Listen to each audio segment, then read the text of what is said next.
శ్రీరామచంద్రాయ నమః. శ్రీ సీతారామాభ్యాం నమః. శ్రీమద్ వాల్మీకి రామాయణము అయోధ్యాకాండము 67వ సర్గము. రాజులేని రాజ్యమున ఏర్పడు అల్లకల్లోల పరిస్థితులను గూర్చి మార్కండేయాది ఋషులు వశిష్ఠ మహామునికి వివరించుట. అయోధ్యయందలి ప్రజలకు ఆ రాత్రి ఏడుపులు పెడబొబ్బలతోనే గడచినది.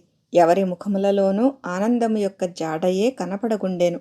కన్నీరుగార్చుచూ దుఃఖమునకు లోనయ్యుండుటచే వారి గొంతులు పెగలకుండెను. మనస్సులు కలవరపాటునకు గురియయుండెను. అందరునూ దుఃఖ సంతప్తులయ్యుండుటచే వారికి ఆ రాత్రి క్షణమొక యుగముగా గడిచెను.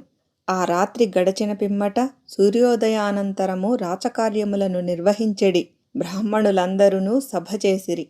మార్కండేయుడు, మౌద్గల్యుడు, వామదేవుడు, కాశ్యపుడు, కాత్యాయనుడు, గౌతముడు, జాబాలి మొదలగు సుప్రసిద్ధ బ్రాహ్మణోత్తములందరూ అమాత్యులతో గూడి రాజపురోహితుడు మునిశ్రేష్ఠుడు అయిన వశిష్ఠ మహర్షి సమక్షమున తమ తమ సూచనలను ఇట్లు వినిపించిరి.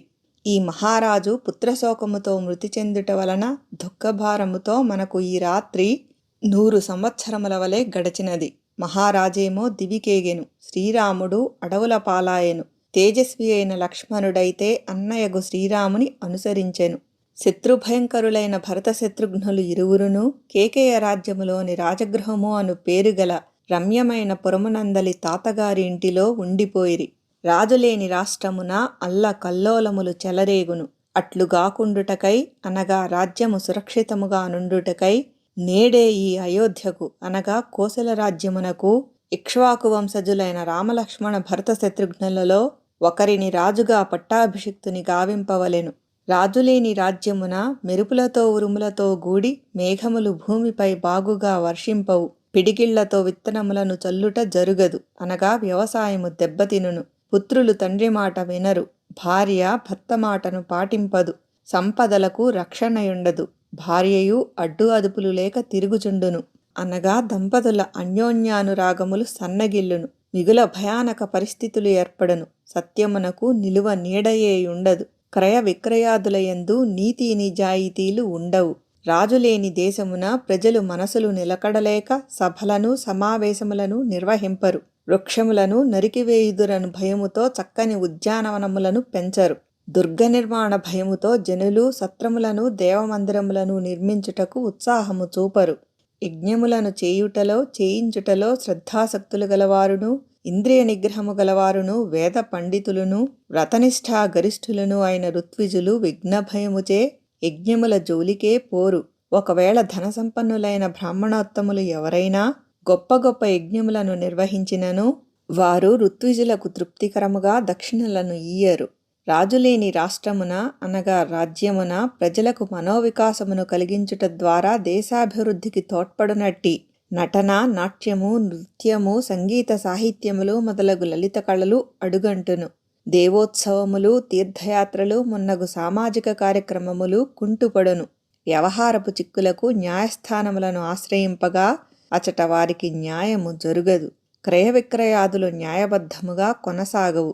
చక్కని హరికథలను, పురాణేతిహాసములకు సంబంధించిన మధుర గాథలను బాగుగా చెప్పగలవారు గాని భక్తి శ్రద్ధలతో విని ఆనందించువారు గాని ఉండరు. బంగారు ఆభరణములను ధరించిన కన్యలు సాయం సమయములయందు విహరించుటకై దొంగల భయము వలన ఉద్యానవనములకు రారు. రాజులేని దేశమున ప్రమాదము సంభవించునను భయముతో రసికులైన పురుషులు వేగముగా సాగిపోవుగల రథములపై తమ ప్రియరాండ్రతో కూడి వనవిహారములకు వెళ్లరు. దొంగల భయము కారణముగా ధనవంతులు గాని వ్యవసాయము, వ్యాపారము, వృత్తిగా గల సంపన్నులు గాని సురక్షితముగా జీవింపజాలరు. అంతేగాక వారు రాత్రులయందు ఇండ్ల తలుపులు తెరచి నిర్భయముగా నిద్రింపలేరు. మెడలో గంటలు కట్టబడినవి బలిష్ఠములైన దంతములు గలవి అయిన 60 సంవత్సరముల వయస్సు గల ఏనుగులు కిరాతుల భయముతో రాజమార్గములలో సంచరింపవు. బాణప్రయోగములను, అస్త్రవిద్యలను అభ్యసించు సమయమున నిరంతరము శరములను సంధించు వారి యొక్క అరచేతుల సవ్వడులు వినబడవు అనగా రాజ్యమునందలి అల్లకల్లోల పరిస్థితుల కారణముగా విలువిద్యల అభ్యాసములు సక్రమముగా నిరంతరాయముగా కొనసాగవు. వ్యాపార నిమిత్తమై దూర ప్రదేశములకు వెళ్ళెడి వర్తకులు పలు విధములైన విక్రయ వస్తువులను తీసుకొని వెళ్ళినప్పుడు దోపిడీ దొంగల కారణముగా వారి ప్రయాణములకు భద్రత కరవగును. ఎవ్వరి తోడుతో పనిలేక ఒంటరిగా సంచరించుచు సాయంకాలముగు చోట భిక్షను స్వీకరించువాడును, ఇంద్రియ నిగ్రహము గలవాడును, ఎల్లప్పుడునూ పరమాత్మయందే మనస్సు నిలుపుచుండువాడును, అనగా నిరంతరము పరమాత్మనే స్మరించుచుండువాడును అయిన మునీశ్వరుడు అలజడులు గల దేశమున ఎచ్చటికిని కదలడు. రాజులేని రాజ్యమున అందరి యోగక్షేమములు దెబ్బతినును. కట్టుబాట్లు సడలి క్రమశిక్షణ లోపించుటచే రణరంగమున సైనికులు శత్రువులను జయింపజాలరు. బాగుగా బంగారు నగలను ధరించినప్పుడు పురుషులు సైతము మానసోల్లాసమునకై మేలుజాతి గుర్రములపై గాని రథములపై గాని వనవిహారములకై వెళ్ళుటకు సాహసింపరు. శాస్త్రములలో ఆరితేరిన పండితులు శాంతి కొరవడుటచే మున్యాశ్రమ ప్రదేశముల యందుగాని ఉపవనముల యందుగాని శాస్త్ర చర్చలు చేయరు. రాజులేని రాష్ట్రమున ఏకాగ్రచిత్తులైన వారు కూడా దేశ వాతావరణము కలుషితమగుటతో దేవతలను ఆరాధించుటకై పూలమాలలను, పాయసాది నైవేద్యములను, కానుకలను సమకూర్చజాలరు. సర్వదా వసంత ఋతువున చిగుళ్లతో పూలతో కనువిందుగావించు వృక్షముల వలె విరాజిల్లెడి రాజకుమారులు దేశ పరిస్థితులు తారుమారగుటచే సంతోషమునకు దూరమై సుగంధలేపనములను నిరాదరింతురు. రాజులేని రాజ్యము నీరులేని నదుల వంటిది, చెట్లు చేమలు లేని వనము వంటిది, గోపాలురు లేని గోప సమూహము వంటిది. రథము ఎవరిదో గుర్తించుటకు ధ్వజము సంకేతము, ధూమము అగ్ని ఉనికిని తెలుపును. మనకును అనగా ప్రజలకును మన దేశము యొక్క ఔన్నత్యమునకును మహారాజు ప్రతీక. అట్టి మన దశరథ మహాప్రభువు దివంగతుడైనాడు. రాజులేని రాజ్యమున వ్యక్తులకును వారి వస్తువాహనాది వివిధ సంపదలకును రక్షణ కరవగును. పెద్ద చేపలు చిన్న చేపలను తినివేయునట్లుగా బలవంతులు బలహీనులను దోచుకొందురు. ప్రభువులేని దేశమున ప్రజలు జాతి మర్యాదలను వర్ణాశ్రమ ధర్మములను ఉల్లంఘింతురు.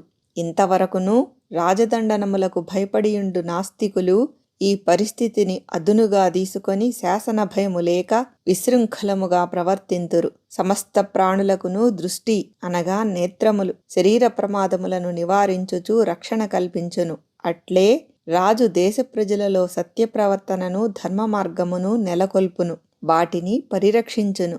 సత్యధర్మములకు రాజే మూలస్తంభము.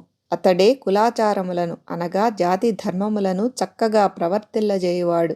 ప్రజలకు తల్లి తండ్రుల వలె సర్వహితములను గూర్చువాడు ప్రభువే. సాటిలేని సత్ప్రవర్తన కలిగిన మహారాజు యముని వలె అనగా సమవర్తి అయి ఎట్టి పక్షపాతము లేక దోషులను దండించును. కుబేరుని రీతిగా ప్రజలకు వివిధ సంపదలను సమకూర్చును. ఇంద్రుని వలె చక్కని పరిపాలనను అందించును. శక్తిశాలి అయిన వరుణుని వలె సదాచార నియమములను పరిరక్షించును. వేయేళ రాజు ఆదర్శప్రాయముగా నడుచుకొనుచు ఇంద్ర యమ కుబేర వరుణులను మించిన వాడై ప్రజలకు ఏడుగడ అనగా అన్ని విధములుగా అండగా నుండువాడు అగును. ధర్మాధర్మ విచక్షణ కలిగిన రాజు ప్రజలకు మంచి చెడ్డలను విడమరచి చెప్పి వారిని వివేకము గల వారిని చేయును.